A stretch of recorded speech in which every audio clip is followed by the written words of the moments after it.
Hey everybody, Nick here. Hope you're having a great day. Back with a little bit more coverage from NAB Show 2025, and today I'm going to be talking about DZOFilm. That's a company I love a lot. I love their sister or daughter company, Typoc. I've talked a lot about the Arles primes as well as the Chimera C primes, both of which I own, paid for myself, and love a lot.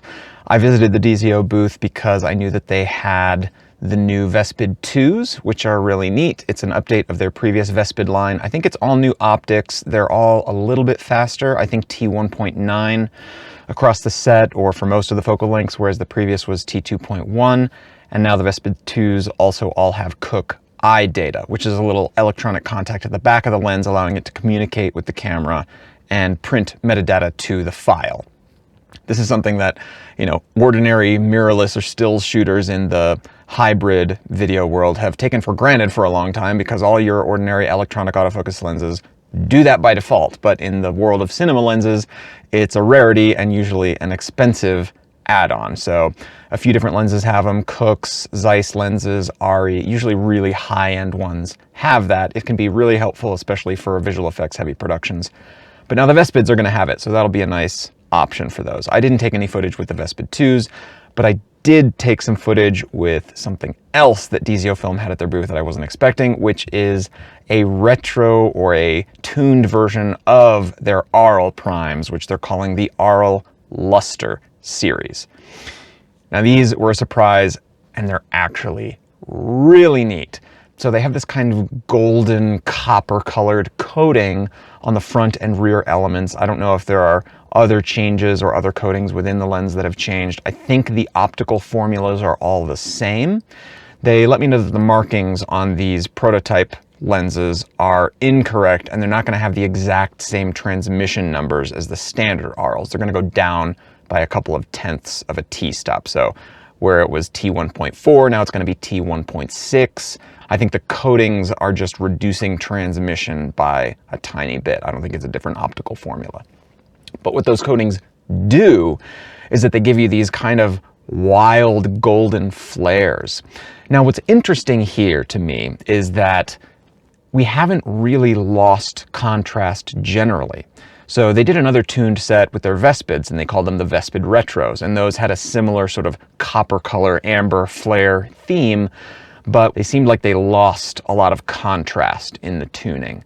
But with my brief tests of the Arles Luster here at the show, they seem to have just about the same overall contrast, same look generally, as far as what I could tell. There's a little bit more veiling glare, and that veiling glare skews in the copper amber sort of realm. So if you have a bright light source in frame, something's heavily backlit, you'll have slightly amber veiling glare. And then you get these flares which show up pretty easily. There's not a lot of lenses for which the ceiling lights at NAB Show would cause a flare, but this was one of them. I could point the lens straight at the ceiling and get flares everywhere, which was actually really cool to see. So I'm really interested in these. They're going to be sold, I think, primarily in sets. They said the only individual focal lengths at the moment that they'll sell in Arles Luster are going to be 25, 35, 50, and 75, if I've got that correct. Just those four as individuals. They'll be priced a little bit higher than the standard Arles lenses, like a couple $100. They didn't have precise figures for me. I'm not sure exactly when they're going to be available, but I think in the next couple of months. They look really, really neat. Similar vibe to Zeiss Supreme Radiance, which does a similar thing, but with a blue coating. I really like sort of the vibe here and what I was able to see with just the brief tests that I did there on the showroom floor. And to make things perfectly clear, I think most of you all understand this, but there was someone in the comments of my Blazar Mantis video that was like lighting me up, saying I've suddenly become a huge shill and I'm just taking gear for free. I did not receive a single piece of equipment at NAB Show. Everything that you will see from the Blazar video to this video to other videos that I'll have covering the show, that's all just demo footage on the showroom floor. You get to get hands on these lenses, and most companies will let you put their lens on your camera so that you can just check things out and take footage. But I did not take anything home with me. I didn't receive anything for free. Anytime I have any remote level of partnership whatsoever with a brand, I tell you explicitly what it is and what the terms of that was.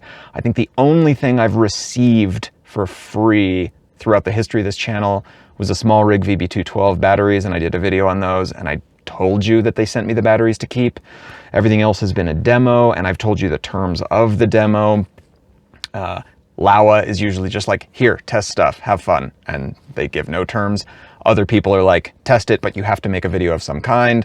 If you want to doubt me and say I'm a shill, that's fine. That doesn't bother me at all. But I'll continue to tell things as they are, and you can either believe me or not. But I continue to have no affiliation with any brands or any obligations to anyone.